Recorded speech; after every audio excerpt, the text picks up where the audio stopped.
Yay Media Group. All right, ladies and gentlemen, welcome back. And why am I screaming? Because you happy because it's the new year. It's the new year. Come on now. Mm-hmm. Merry Christmas. Happy New Year. 2025 is in action. Perfect Pair Podcast is who we be. Rock Teasy is my name. And I'm Crystal Rock Tease Better Have. She sure is. If y'all just new to the podcast, you know why we call the podcast the Perfect Pair Podcast. Not because we think we are perfect. But we're perfect for each other.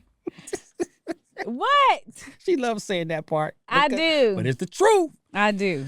We pretty much share our stories, ladies and gentlemen, on how we have the perfect, non-perfect marriage. Right. You know what I'm saying? When you get to that point, you can understand what that means. It makes things so much more easier, especially when you're getting through your tough times and when you're arguing and fussing about stuff. All the time. You know what I'm saying? No, we don't. Other than that, though, let's get it popping. It's the new year. We're going to talk about just kind of our goals. We're going to motivate everybody to get their goals up high. What we got? Pretty much, that's what we're going to talk about. What we going to be doing, trimming some fat. Yes. And getting rid of all this unnecessary. Dead weight is what I call it. Dead weight. And I ain't talking about doggone. Rocky, you do not. First of all, we had I ain't talking about her weight. No, Rocky. The fact that he ready to get slapped at the beginning of 2025. You fine, baby. You fine. I know, and you ain't even got to tell me, okay? This self-confidence is real in the building. I don't need him to tell me I'm fine, okay? And mean it. And you should too. So whoever you are and you need to hear this, you don't need your spouse to tell you fine. Sure don't. You should know that you are anyway. Even if they do want to talk sideways, be like, don't you? I wish you would. So the name of this episode is Trimming Fat, doggone it. And we might have touched on this a couple times in the past, but we finna go in a little bit deeper. It's the new year. Get everybody motivated. Let's rock and roll, baby. Let's go. Don't turn into no preachers this episode either. No preacher? Yeah. Look, man. Rocky get on his preacher soapbox. What box? Soapbox. That's just when you have a passion for something. You see, right. I'm the wrong person to talk to. But then again, depending on who you're talking to, I could be the right person to talk to. If you're... Depending on their mindset. Yeah. You could be the right or wrong person. If That's what I think. If you're going through a down moment in your life, if you're depressed, you're a little sad, things may not be going like they should, depending on what your mindset is, I could be a good person to talk to, or... He'll be the one to help you cut your wrist. Like, for real. Because that's why I tell Rocky sometimes, like, he can't... Some people are really in the trenches of their mental illness or whatever they're dealing with at the time. So when they're dealing with that, he doesn't have the patience to say, okay, these are the steps you need to take. He's kind of like, no excuses, get it done. I don't care about X, Y, and Z. Just do it.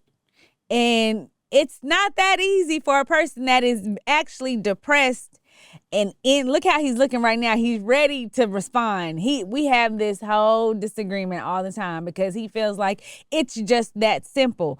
Because once you go and get your counseling, I feel like once you go to therapy, once you get all the help that you need, you soon realize it is a choice. You soon realize it's the decisions you have been making. You soon realize that you have the power to make yourself happy. And you have the power of everything that happens to you in your life, especially now that you're over the age of 18.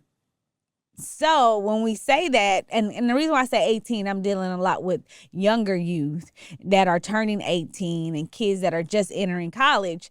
They want to still harp on things that happened to them beforehand that they had no control over. But now you have complete control over your life now. You're 18. You're responsible to whatever happens to you from this point. And it's just when somebody's in that depression, it takes some baby steps that he thinks that it shouldn't even be all that. You just jump right to do it. And I just try to help him understand that it's not always that simple, and giving yourself gold stars and taking your baby steps out of that situation can help. I agree 100%. So I'm going to help clear up what you said about making people slit their wrists. Right.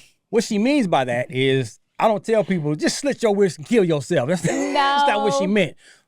I really believe that depression is a choice. I really believe that your mindset, how you want to feel or continue to feel is a choice. Now, you can't control if somebody made you feel a certain way, if something out of your control happened in your life, like someone passing in your family or a close, that's you want to grieve. Yes, that makes you sad. I'm not saying you be bionic and you ain't supposed to have no feelings and can't be emotional. That's not what I'm saying. But I'm saying is whenever you hit rock bottom, whatever that rock bottom is in your life, and you continue to stay, you're going down this river. Okay, so you're at the bottom of the river, right? And the river flows. It's like a stream. So you're at the bottom and you're just flowing at the bottom. And you're just continuing to drown yourself. Now, you started down here and the river then went a mile or two. You can't hold your breath that long. And you choose to not come up for air. So the come up for air part is like, okay, I'm tired of being down here at the bottom because now time has passed and I'm moving on with my life, whatever it is. And you have the choice to say, I don't want to feel like this no more. You either gonna end up dying. You're going to make the choice of dying because you don't want to make a choice to get up. Come on now. You don't want to make a choice to go further, deeper. I don't even think you can get deeper, but you can go deeper. Or you make a choice to be like, you know what, I'm going to come up for air, but I'm going to go back down a little bit. But you made a choice, especially if you keep going down that river, you're making choices to come up for air. So you make choices to feel better when it's probably convenient for you, but you don't realize it's convenient for you. And I say that, no, I'm only saying this because I've been through it. I've been through those depression moments. And it's like, you really want to be happy at this point. So you're doing everything you can to make sure you're happy at this moment. And it can be for whatever reason it may be. Your kid. It always happened with my kids' birthdays. If I was ever down around that time, it doesn't matter. There's nothing that's going to keep me in that bed. There's nothing that's going to keep me from not making sure they have the best birthday possible. So I'm going to get out of bed and I still may feel sad. I still may feel whatever. But now I'm getting up, moving around and almost forgot that I was kind of a little sad. Because I'm so busy doing things and helping and making sure my kid is smiling. And when you see their smiles on their face, it naturally brings a smile to my face. So it was just like, oh, how amazing. So now when things are done, if I went back to bed and moping, it was my choice to go there and stay there because I just realized what was kind of keeping me up. So I think like what he's saying, you're still down in that stream. So it's like you'll come up to air when you have to, but then you come back down. And it was like, that's your choice to go back down. You didn't have to go back there. And if something happened to you to make you go back there, that's one thing. Because we know, like he says, life happens. Look. And once it goes there, if you learn the last time what kind of kept you out of it, you go back to doing those things. But in our mind, is what I'm trying to teach my husband, we don't think it's that easy. And it's not like we're asking to be sad. Yes, you are. If you're choosing to be sad, you're asking to be sad. I know, but I get it when they say I'm not. Look, think about it. If you're drowning in the water, right, and you come up for air, now you're breathing. You know what it felt like to be drowning. It's not a good feeling. Drowning? Yeah. For drowning. If you're drowning, you're struggling. Right. You're like, I'm about to die, and you finally get up for air and get above the water. Right. Okay, man, it feels much better. Right. So why would you want to go back to the feeling that doesn't feel much better? Because you got some people doing it because they feel guilty. They feel guilty for whatever made them sad and in that depression. It could be for a loss of a child, a loss of a parent, a loss of a friend, a loss of whatever. So now they have this guilt of, I can't be happy yet. What am I happy for? Why? This is what's happened to me. Why am I smiling? And they want to bring themselves back down because it's not fair. Then you get to a point where you choose to bring yourself back down there because you're like, I just still want to be mad. Because those are moments I've had where I just didn't like somebody because of who they are, but I just wanted to stay mad at them, but I really wasn't mad, if that makes sense. Oh, yeah. I just wanted to stay mad, so I'm going to do whatever I got to do to just stay mad at this person and keep bringing up old stuff, and now that was stuff when we were kids. And you're mad every day. Right. And because you're mad every day, that messes with your energy. Now you're frustrated and sad. Now you're taking out stuff on other people, and you ain't living your life truly in a happy space. Look, I don't want nobody to confuse what I'm saying. And because, yes, there are going to be times in life where you just don't feel good. You don't feel happy, and you're sad because of whatever happened. Right. So I'm not saying ignore that feeling. I'm not saying ignore that emotion. All I'm saying is you don't have to stay there over the course of time. Like, okay, grieve. Be sad. Be emotional. Let all the tears out. Get mad. Punch the pillow. Do whatever you got to do to get all them emotions out. Okay, over the course of time, it should be a short period of time because you control your feelings. You just start doing things, what you just said. You started helping other people. Right. You wanted to give our kids the best birthday gift. So you took your mind off of the negative energy that was on at that moment to go put it on something else that you enjoy. You enjoy giving our kids great birthday parties, and you enjoy making people happy. Right. And by the time you got back to your little problem, you didn't forget about it. Right. That's the formula. So it's like, put yourself in happy space things that you love, enjoy. What do you like? What do you enjoy? It's different for everybody. Some people may just like reading a book, and that gives them a peace of mind. Some people might like go for a walk, or whatever it is that you enjoy. Do those things when you're feeling down, and keep doing those things. And then if you slip back underwater a little bit, let me get back up out of there. Don't just stay there and drown. So that's what I mean, where it's a choice. You choose to be depressed if you stay there over a long period of time. Now, right. I'm also all for counseling. Oh, yeah, I definitely think therapy is a huge. If you see yourself going in them slumps a lot, you need to take your ass to therapy. Period. There ain't no ands, ifs, or buts about it. You need to find somebody that has some therapy advice. Some people be like they can't afford it, and which I understand. But go to your church. There's places around that give, like, they have free therapy sessions if you kind of look for it in your community. I don't know exactly where you would go because I don't know where you are, but start with the church. I would definitely start with church, but not everybody goes to church too either, babe. So that's why I'm trying to give other options. Okay. But I feel like the shelters and stuff, if you tell them, hey, I'm kind of just looking for some therapy, do y'all have any resources? I'm pretty sure they have so many resources around in those areas where they can kind of give you help in some source. And if you're in school, go to your school counselor. And I have said that so much to all the girls in my school, my program. What? No, keep going. Finish your thought. Oh, in my program, because they don't even realize that they could talk to their counselors to kind of help them also get the help that they need. So I just say there's so many options that you just ask around to get therapy. What? Okay, now this is something that you may be able to help with, because I'm not sure if I'm the best one to explain this. It's got to be the right therapist for you, because all therapists, it's not just check a box and everybody. There's a such thing as getting the wrong therapist for you. I do. He say Does this that make all sense? the time because we experienced the worst therapist in our. And it was our first family therapist too. That person was horrible. And Rocky, and you know why? Because she was on him. She was on Rocky. It wasn't even about that, because even you admitted finally, you was like, you know what, man, yeah, she was out. She was outside her neck. Because she was on your head the first time. I'm like, babe, no. He was like, man, everything I do is wrong. You know why? Everything I'm doing is everything. You may not remember because you actually broke it down. I did remember. Tell it. Go ahead and tell it. Rocky. Dude. This lady was on Rocky because she was going through her own personal issues at home. She mad at her husband. So she gonna take it out on me. Because I'm a man. She was on Rocky's head. Come on, man. You ain't even separating your practice from your personal life. Right. Read it like a book. But by that fourth She session, over there, right? Every time she talking, I was like, I just wish he would. She said he needs to do better. You should do this, and you shouldn't be doing that. And I was like, dang, she was on him. I felt good though after the first session because I thought it was like right, so right.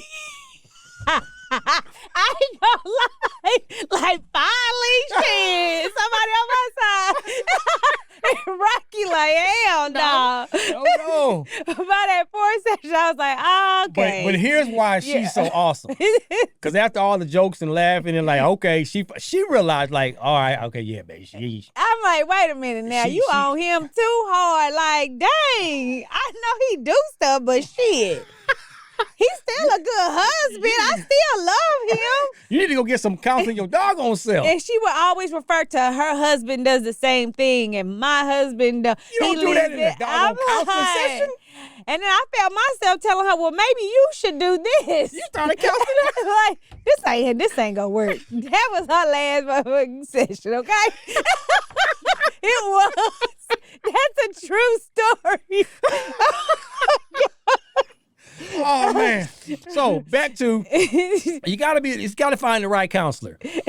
So now your question probably gonna say, how do we know? When it's the right one, and you'll know. I mean, because that truth gonna hurt. Yep. It's gonna help you see another side of things, instead of the way you see things. Where it's kind of like, you know what, I could do it that way. I never thought of it that way. If they were talking that sense.